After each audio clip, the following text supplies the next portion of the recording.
And Moses said, I must go over and look at this marvelous sight.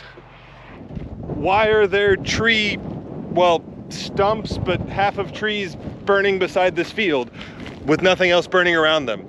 I don't know. Let's go find out.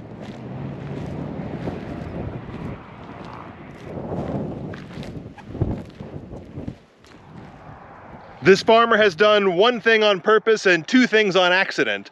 One, he on purpose set this old tree stump on fire to get rid of it, which is wild because, you know, there's grass around, but I guess it's green, so it's gonna be fine. But he set it on fire to get rid of it, and that's all probably he meant to do. But I thought of some things that also it means. One, he made some cool modern art. Like, I mean, look, you couldn't make that on your own. Like, that looks super cool. That could go in a museum as some expressionist piece or who knows what. But it's just a log burning beside a field, beside a highway. But also, he made art, okay, cool, but also he made a good spiritual analogy, because, you know, I'm always thinking of a spiritual analogy here. Here's the analogy, hear me out. So very often in the spiritual life, we might encounter things that we want to get rid of, the virtue or vices in our life, sins, problems, whatever they might be, and it might seem like a stubborn old log that just won't go away. Like this obviously was a problem, it was in the way somehow, but it's been here a while, I imagine, as a big tree, but also maybe just as a, you know, dried up log.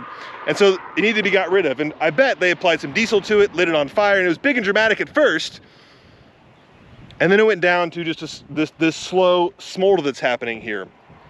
It might be disappointing that it's not going away quickly. Like we might, in our spiritual life, try to tackle a problem, like went to confess, started going to mass, started praying the rosary every day, you know, fasting and things like that. And it was dramatic at first, and then nothing seems to be happening. And we're like, well, is God working? Is it going? Is anything changing?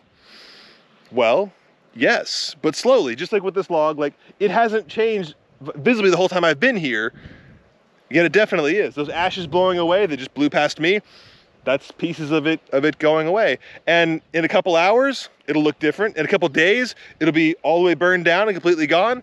And in a couple weeks, after it rains and some wind, there won't be any ashes, there'll be new grass, it'll be all gone. It could be completely changed, even though it didn't change immediately by our perspective.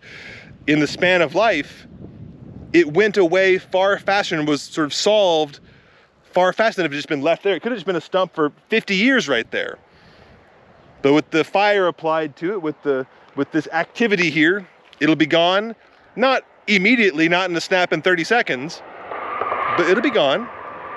And it'll be, in fact, better than it was before. This will be a more fertile area than it was before. So, for the spiritual life, yes, apply the fire to it. You know, do the powerful spiritual things. Pray, fast, almsgiving, mass, confession, rosary, that sort of stuff. And it'll be dramatic at first. But when it settles down to sort of a smolder like this, and maybe isn't as dramatic as we hoped, it seems to be taking time and just sort of, you know, tinkling along as a fire does, that's okay. That's all right.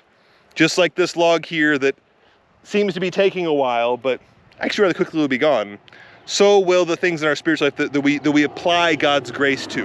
They won't disappear overnight, but if we are patient, if we keep praying, if we stay in the Lord's grace, if we stay engaged with the spiritual life, they'll change quicker than we expect even. And frankly, just like that is, in a more beautiful way than we would expect to.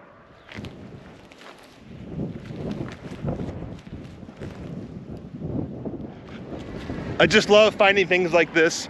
It's not a necessary part of priest life, but I do really enjoy it, and it brings a little bit extra life to this day. So pray for me, pray for my brother priests. We need it. We need more young men to be priests. It's a joyful, wonderful life. You don't have to stop by the roadside like I do, but just want to share my joy with you. It's a great life, and I love it. What a beautiful day. Thanks be to God.